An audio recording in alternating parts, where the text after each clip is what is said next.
Strap in, everyone. Grab your notebook because I am very, very excited and honored to interview Brian Mac Mahon, who is the founder of Expert Dojo, which is one of the most active venture capital firms and startup accelerators in the world. This man is responsible for working with more than 250 companies, helping them to quickly grow in more than 35 countries. So I thought he would be a phenomenal person to kind of pick his brain and see, what are you seeing in the world right now? What are you telling your entrepreneurs? I actually met Brian through Brian Kramer, who we're going to be interviewing on the series on the 27th. And Brian, I was just thinking too that you're in Justin Donald's world, and we just interviewed him. You did, Justin. So you're in good company here. Thanks. Justin's a smart guy. I don't know. That's a bar now. Yeah, you better show up. No, I'm just kidding. Of course you will. But truly, I do think that you have one of the most interesting vantage points of anybody in my network. Really plugging into what's happening in the economy with AI, cognitive overwhelm, perhaps. And listen, I'm not a doom and gloomer. I'm interested in what's the opportunity in a moment like this. But what are you seeing happening with your entrepreneurs and in the world at large right now that we might be interested to find out about?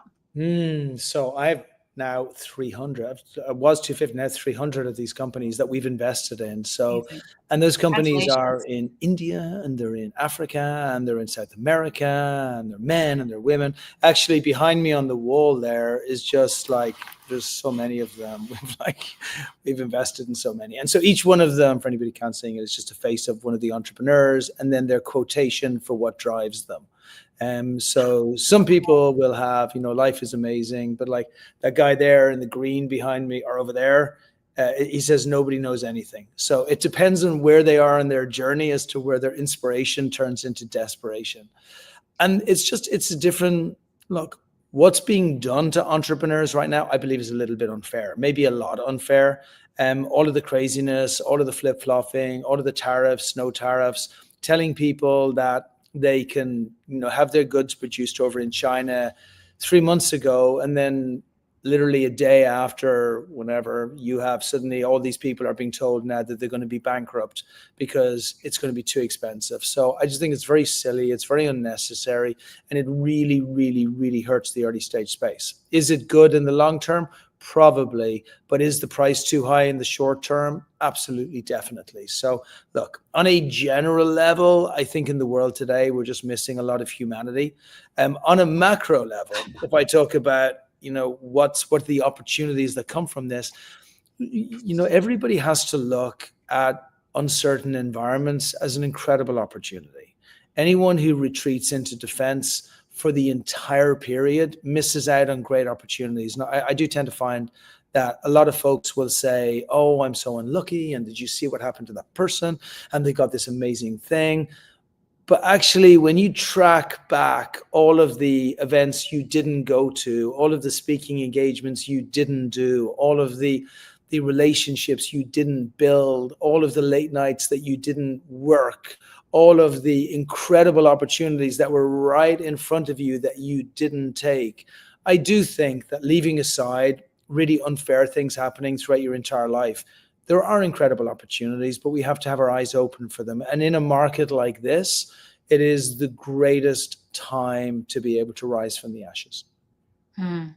You guys, you all have to go to Brian's website. He has phenomenal content just on the front page of his website. You'll be able to watch as he's kind of touring around the dojo a little bit and really talking about what makes him different.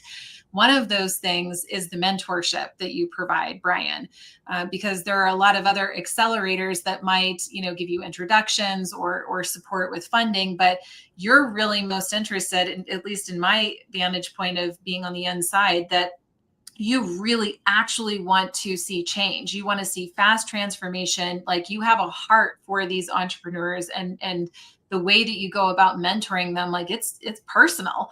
And so I'm curious, when you have the attention of your entrepreneurs right now, what types of advice are you giving them? How are you mentoring them in this time that other people on the outside may be able to learn from? Thank you. It's very kind. Look, so everybody's aware, the way venture capital generally works is that there are two types of companies. On one side of it, you have service type companies. So it might be an agency, what you do, Yep. an accountancy, a shop, a supermarket. And these types of companies are generally extremely difficult to raise money from venture capitalists on because they don't scale fast enough at the beginning. That doesn't mean that they can't become $1 billion companies, but I'm sure Walmart at the beginning were not a venture backable company, even though they became worth hundreds of billions of dollars afterwards. Now, then you have companies that are highly scalable companies. Those companies might be technology companies. They can also be product companies. They can be organizations that have AI in them or something that allows the company to be able to scale at a 200% growth rate. Those types of companies attract what's known as venture capitalists, and venture capitalists sit in different areas. On the very late stage of a venture capitalist, maybe if a company is worth $400, $500, $600 million, you have what's called a Series D or a Series E type investor. As you work your way backwards to a Series E investor, maybe it's $100 to $300 million in valuation. Maybe they're raising $30, $50 million. Then you go back to a B and then an A.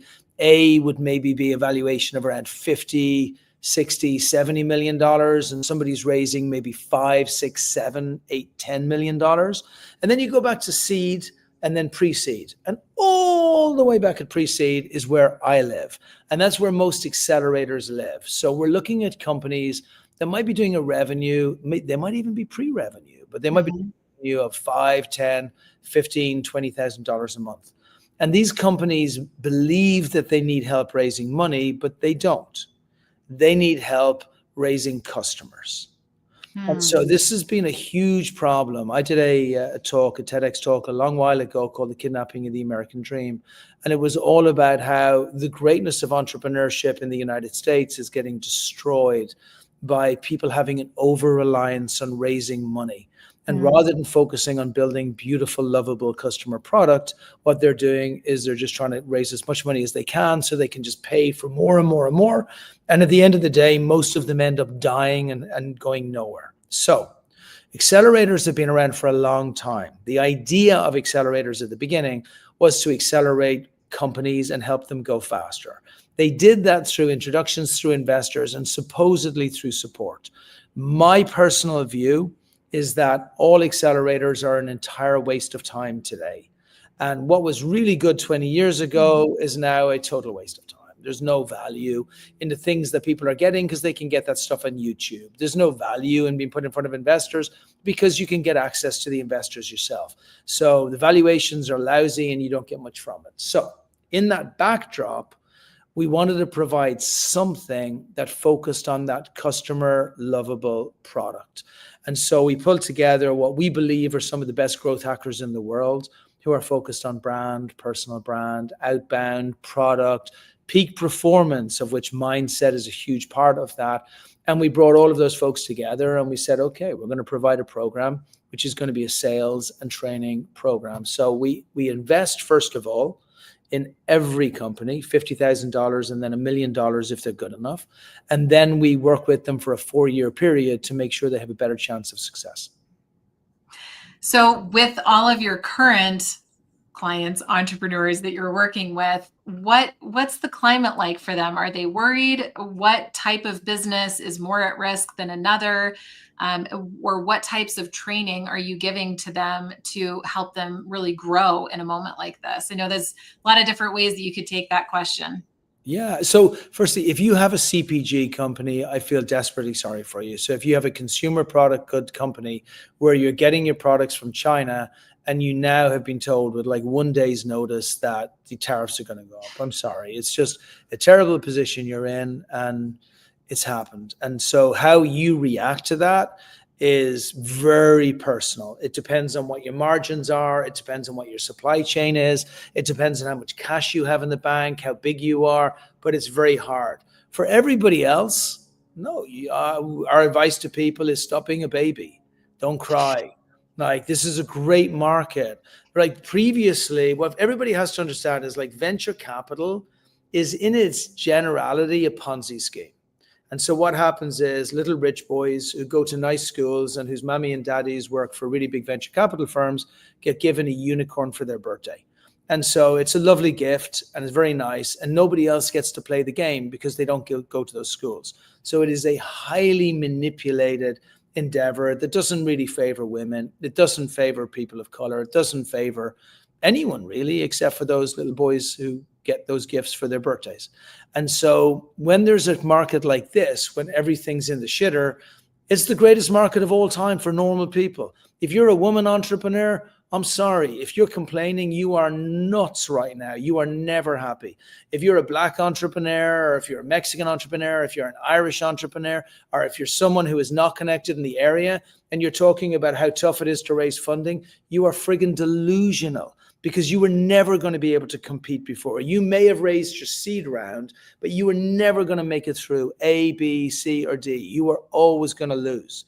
Today, it's an equal playing field. Rich people, poor people, women, men, everybody, it's all equal. The only judge of a great company is your customer. So stop crying, go out there and build customers. Interesting perspective. I know one of the things that you talk about quite often is marketplace dominance. And I'm curious, how can somebody go do that in an environment like this? What are some of the more tactical steps that I can take, or the mindset that I need to have in order to achieve that? So you have to build your personal brand, and you have to do that through what we call epic productions. And so building your personal brand can be anything. Like I did that TEDx talk. I actually didn't do it to build my personal brand, but it was without question the greatest thing I've ever done for me or for Expert Dojo. Without question. We have got entrepreneurs who have come with us on our terms, simply saying, based on what you said and believe, we will come with you. And I can't even tell you how many. And even investors, even though at the time I was saying that the investment environment of venture capital is sexist and racist and misogynistic and all those things, I had a ton of investors who came to me who said, I actually really like your perspective, but I don't like the fact that you're not fixing it. So go out there and fix it and I'll support you. Amazing, right? And so anybody can do a TEDx talk, anybody. And media, anybody can do content, anybody can do what you're doing, Amber. Like this, what you're doing right here, right now is building your relevance in all kinds of audiences, building your relationships with the people that you're interviewing. Anybody can do this. You know why people don't do it? Because they're too lazy, because they're feeling sorry for themselves. Anybody can build content. Anybody can build their social media. At the very beginning, I didn't have a venture capital firm. I didn't come from a venture capital background. I didn't know anything about venture capital. I just arranged very, very large events between investors and startups in Santa Monica. And then I took the next step, which was an opportunity that I saw, which was, hey, we can have a large space in Santa Monica, a shopping mall. Thank you very much. I'll take it. Not easy. Had to fight to maintain it. And then after that, I continued to build up relationships with investors. After that, our agency got built up. After that, we took equity as a venture studio. After that, we met an investor. Like, there's a lot of after that's. So start working on your after that's. That's what you do. Everybody can do anything. You can all do an event. Those events that I did at the beginning, 1,000 people coming to Santa Monica on a Tuesday evening and going to the Victorian Hotel, where we had pay it forward events, where mentors, met investors, met other people, cost me zero. There's sponsors that will pay to get access to 1,000 people. Everybody has currency. Just most people find too many reasons not to use it. Great. I think one of the bigger threats happening right now, Brian, is this, right? Your best asset, your brain. People that I've been interviewing and talking to for the last 5 weeks, I think a number of them know, they sense what they should be doing, or they sense the unpredictability of things. So they know that they can only kind of see what's right in front of them and take those steps. But the bigger problem and concern that people have is they're just mentally exhausted. It feels like their mind is crunching all of this data and all of these what if scenarios, and they're literally burning out. Memory fog, memory loss, brain fog, etc. Decision fatigue, having a hard time leading their teams. What advice do you have for that? I mean, I hear you saying stop being a baby, stop crying about it, but what are you doing to protect your biggest asset there, or what do you recommend for others? which is my brain. It's funny when we first started with the growth hacking for entrepreneurs, and remember, we don't sell this. Nobody can buy this. Nobody can pay us. This is only to companies we invest in. But when we first started doing it, we looked at the areas within the math equation, like the ability to be able to sell, the ability to be able to create meetings, the ability for outbound, which different outbound activities are people doing, how good is the product, have they worked on the ideal customer profile, like all of those things, and then the epic productions and everything we put together. And we didn't have peak performance in there, but we did add it in afterwards, because peak performance is an intention. Right? You don't see Alcaraz sitting on the couch eating Doritos on his fat ass while he's watching Netflix show on a Tuesday evening. He's out practicing, because it's the only way you can be the number one tennis player in the world. And so peak performance for me breaks into like 3 areas. I'll do clear decision making, because I think that's really important. We have to make thousands of decisions every single day. It's actually not the big decisions that matter anymore. It's all of the small decisions. Do I call this person first? Do I do my emails first? What about this text? How do I respond? How do I deal with with the fact that I'm angry and I have to deal with a person in an entire, like there's so many. And we've never had to deal with so many before. And so clear decision making is an intention, and it is a tactic. And there are tons of incredible books about clear decision makings that will give you guidelines and rules as to how you can make sure that you're continually conscious of those decision making. But you can't do that if you don't have peak performance in place, which is based around your mindset. You can't do it. And your mindset is, well, what time did you go to bed at last night? I mean, if it was 3:00 in the morning, I understand you were working late, but there's no way your sleep patterns are going to work. You have no chance. How are you eating? How are you taking care of your gut health? Like, if you are an entrepreneur, you are an elite athlete taking on the impossible. You have to treat it as such. How much water have you drunk today? Are you drinking alcohol all the time? And I'm not saying you can never drink, you can never go out with your friends, but your work comes first. And I actually even go as far as, I think it's good for couples to have a contract which says that if a marker is not hit within a period of time, then the other part of the couple has the ability, maybe not to crash the business, but maybe to crash the business. Maybe they do that. But in the meantime, they can't mess with that entrepreneur. Don't mess with me. Don't tell me I have to be home for dinner. Don't tell me that like the kids need to be taken out. That's not my job. My job right now is to take on the impossible. Here's a time period that's going to get done in. Here's a metric that I'm going to hit within that time period. And when that metric's hit, we're going to review as to whether the effort being put in is worth what's coming back, the ROI on that effort. I think people have to be very intentional about this. You cannot expect this to be rainbows and Bambi jumping in the field. Like, this is nasty, not entrepreneurship, horrible grind. And you got to expect that. And if you expect it's going to be grind, then you don't feel bad about the fact that it's brutal. I'm going to just layer one other thing in here, because I think going back to the clear decision making, like if you lay out what your day looks like and you lay out specific times with gaps in those times to deal with the decisions that you have to deal with during that day, it's actually much easier to do the clear decision making. The problem with clear decision making is most of it is done reactively through panic. And then I'm going to add another one in that I've never added in before, but I actually think it's super relevant today. I think you have to be honest with yourself. Most of us believe we can do everything and we're really good at stuff. I suck at logistics. Like, that's me being honest with myself. So if I don't allow for a buffer in there around logistics, it's going to be a problem.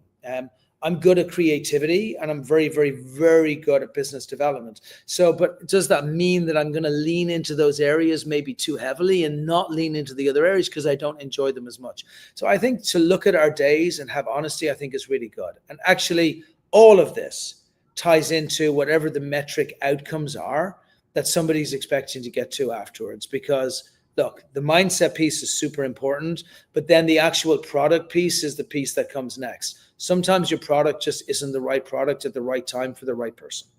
Well, I love what you said about being honest with yourself, because I don't know that a lot of people are being honest with themselves right now. And this is a time to not avoid or to just have that deer in the headlights look, but to really be truly and deeply honest with yourself. So I'm really glad that you said that, Brian.